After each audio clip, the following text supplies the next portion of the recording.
너만 꼭 약속해 I won't let you go 또다시 오늘이 오면 내 곁에 있어 just stay. That wasn't even the right note, but also I just realized they're saying twirl, not just. 안녕, what's up everybody, it's your girl Amy A-M2 and I'm here today with another video.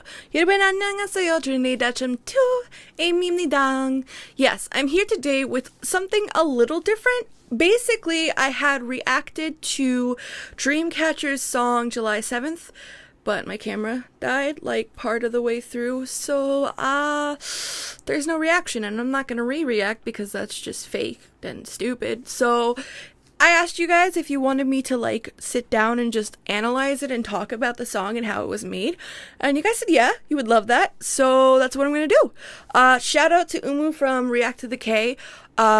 She also surprisingly, coincidentally, I don't know, had issues filming a reaction to Dreamcatcher, so she sat down and analyzed it, and I was already gonna analyze it, but I was considering doing just like a voiceover with like images of Dreamcatcher or something, and instead, after watching hers, she inspired me to actually sit down, do it, and like talk to you guys and stuff, so shout out to her. I'll link her channel, React to the K, Classical Musicians React, down below. Subscribe to them, they're amazing, and they give a lot of really good information about like Bach theory and how it relates to K-pop and stuff like that. Anyway, we're gonna listen to July 7th. I'm actually going to be stopping and starting a lot, so if that's not your thing, I'm sorry. Stay tuned for the next video. I'll have another reaction up soon and I'll go back to my normal videos, but if you guys do like this, I can do more of these for B-sides, where there aren't music videos to react to, and yeah. Okay, so let's listen to this song. I have my handy dandy BT21 BTS cookie, Shooky, not cookie, Shooky, this is Shooky. I have my handy dandy notes in here of all the information I took down. Let's go ahead and listen to the song.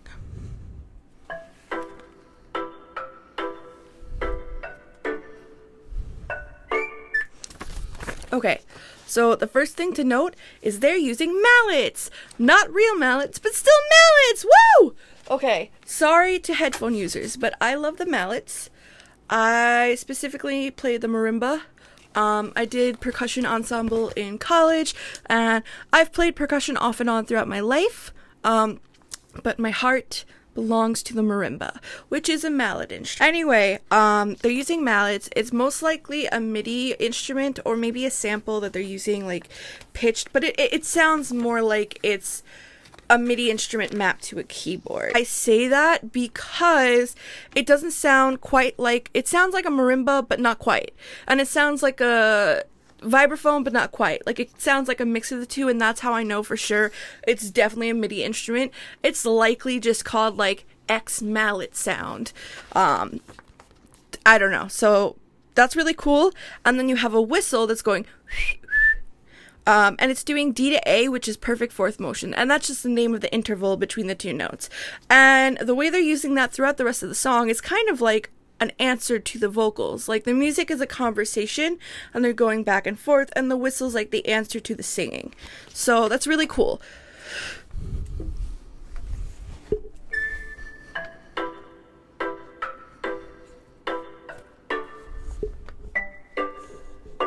The other thing to note, this is in E minor. It's playing around with the E minor chords, C major 7, D major, and G. The C major 7, because this is actually reggae influenced, you can hear that in the sense that the root or the bass note of the chord is being played on 1. And then they're playing the triad on the end, like the upbeat. The downbeat is the hit, and then the upbeat is the chord or the stab of the triad. For the most part, it's just triads playing the root and then the triad, but the C major 7 is a 7 chord, which means there's 4 notes. The root's being played, which is C, and then the triad, the minor triad's being played, which is how it keeps the minor tonality, being that it's a major 7 chord. So that's really interesting, and that's just the magic of music, is that on paper, it can say one thing, but how it's played, the timing, all of that determines how it sounds. Even one chord can sound different based off of the inversion or what note is in the bass. It can sound totally different in how it's played in a song. So that's just really cool to me how they did that. And they broke up that using that reggae beat and being on the end with the triad to keep the minor tonality. And I love minor keys, so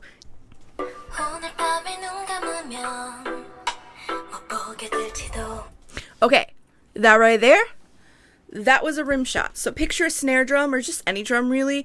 There's usually like the metal side that comes up like maybe like a centimeter around the drum. And a rim shot is when you take the drumstick and hit the side, the rim, obviously.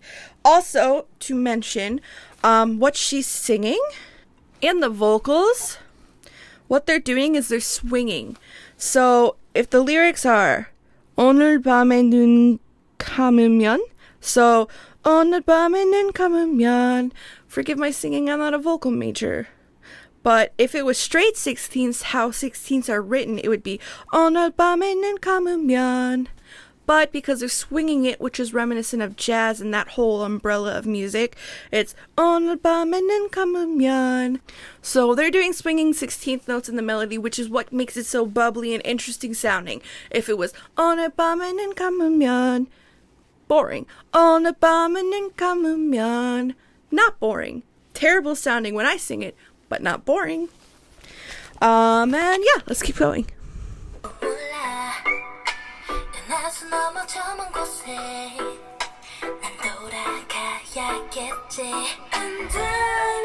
That part. And that is kind of reminiscent of a blues inflection. They're going down chromatically. So she's going, and I, it's a half step. So a whole step would be, ha, ha, ha, ha, ho, ho, ho, ho, ho, ho. That would be a whole step, but that's a half step. Don't look for me for vocal techniques because I don't do anything proper. I've done so much damage to these chords. It's bad. That's why I'm always like, idols, no, don't do what I did. It's bad. So to continue the phrase. So, and I missed you so much. So she's kind of going chromatic down like, It's cool. And it's very jazzy and it adds some spice to the song. And right here they had harmony that was going in thirds. Minor third, major third, minor third.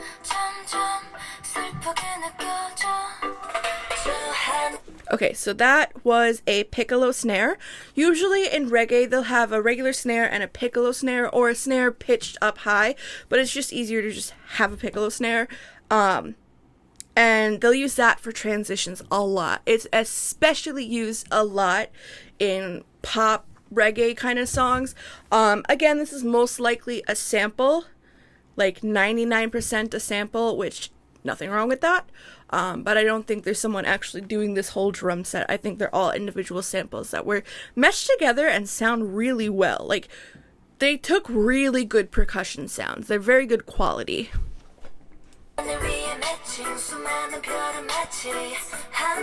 Right here they have layered an octave above in the vocals. And then you have chord vocal stabs. Now here, it switches over to a piano instead of the mallet sound. Chords are basically the same. And you also have a bass line now. But right there, they did the classic Dreamcatcher thing. They dropped pretty much everything out and came back in on 2. That makes it more impactful. And see here, it's always that answering. Now they've dropped out the percussion. Now they're slowly bringing it back in. And then you have like a regular, it's lower pitch now.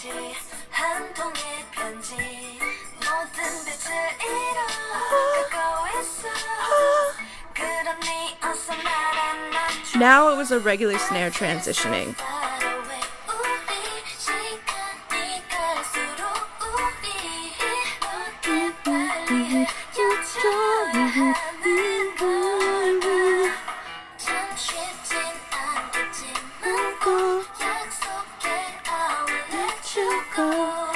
They kind of go in and out of harmonies.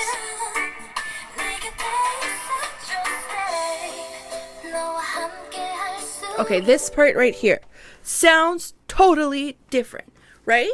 You go from this reggae, bouncy, like, minor reggae thingy, and then it's like, do, do, do. Now we're all singing so sweet. This is like a pretty Korean ballad. But it's not. Basically what they're doing is, because reggae so heavily emphasizes the upbeat, like if a down is 1 and 2, one end, if a beat is one end, one is down, end is up. Think of it's like 1 and 2 and 3 and 4 and down beat, up beat. So reggae focuses on that upbeat, which adds that bounce to it. Now they're coming back down to straight quarters. 1, 2, 3, 4, all on the beat. 1, 2, 3, 4, 1, 2, 3, 4. They transition to it really well, and they transition out really well, you'll hear. But it's really cool how they do this because it allows for it to sound so different and delicate and pretty. Because if this was like a super upbeat song that was all straight quarters, eighths, whatever the whole time, and then this delicate pretty thing came out of nowhere, it's like, what? Why? Usually you would expect the bridge to be like, I'm the bridge, I'm in your face, we're at the bridge now. But here, because of the way it's set up, you can have this totally different, like, magical, ethereal feel to it. It's very reverby, it's mixed very well, there's a lot of vocal layering going on. You have simplistic instrumentation with just different piano sounds, and it's really nice. And it's the change of pace makes it stand out in its own way. Rather than being like, bam, in your face, loud, bridge, it's gonna stand out because it's so different. And that's really cool.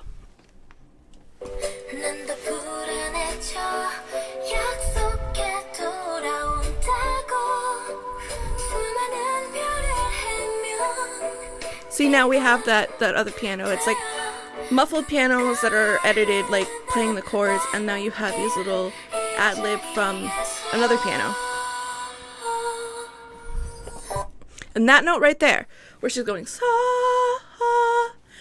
she's again going down chromatically, but because of what's resonating underneath her, the note sounds much more dominant and stands out more because it's altering the chord, which is really cool. She's using her voice to alter everything else around her that's resonating. I feel so far away.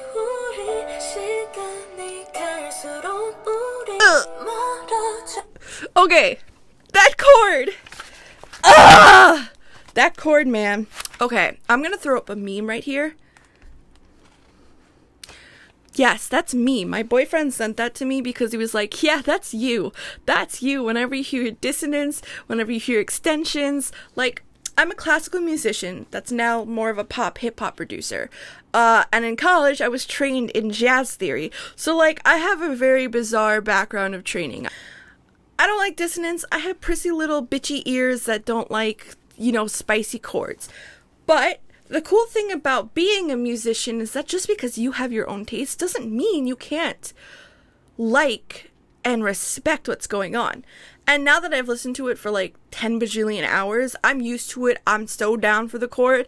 But it's really cool. The composer in me says, wow, that's a cool chord. They've been doing just triads and 1/7 chord the entire time. Now they have a diminished chord and it's resolving to the E minor so beautifully. It adds this tension that makes you go, and it's so cool. But then my prissy bitchy ears are like, tension, dissonance, it's so gross. Cause I'm a little bitch. But me saying a chord bad, usually it means it's good. It's a good chord, it's really placed well. And let's continue.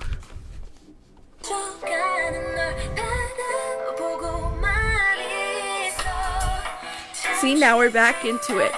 Now we're back on the upbeat. We're in the reggae feel again.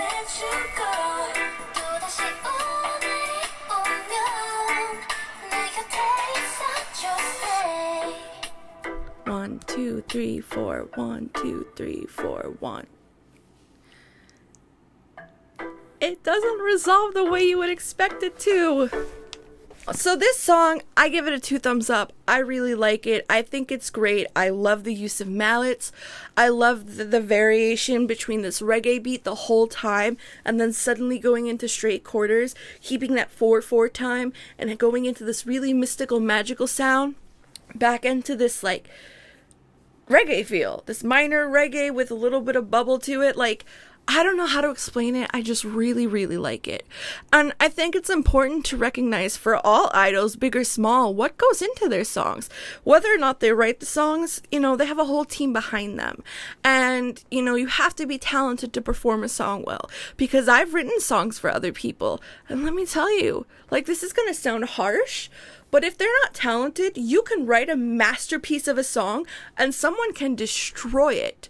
I've written really cool beats, given it to a rapper, and he's killed it, done great. Give it to a different rapper. No, oh my god, I don't want my name attached to that. Let's pretend I never wrote it. Like, nope, I have nothing to do with it. It wasn't me. You know what I mean? So Dreamcatcher takes all these different styles, all these different beats. I don't know enough about them yet to know if they have anything to do with the songwriting process, or if maybe they just contribute to lyrics, or if they help with the instrumentation. I don't know. But regardless, even if they're just handed a song, they perform it well. They figure out how to perform it, whose voice suits what part best, and they kill it. And that's talent.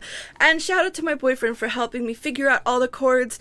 It takes a long time to write down and figure out every little bit and piece that I think is important. And so he eased some of that by just kind of figuring out the chords. He's the chord man anyway. I just was like, hey, here's a song. Figure out the chords for me. I know it's in this key. Think it's playing with these. Figure out the progressions. Goodbye. Love you. So, Insomnia, let's give a little applaud to him. Like, comment, subscribe. If you like this video, let me know. If you think I should shorten it more and like cut it down, let me know. I know I ramble a lot. If you'd rather me do like a whole listen through it, like I want your feedback, guys. I want to know what kind of videos you want, what groups you want me to talk about. Very small groups, big groups, I don't care. I just love music and I want to share my love for it with you guys. So thanks.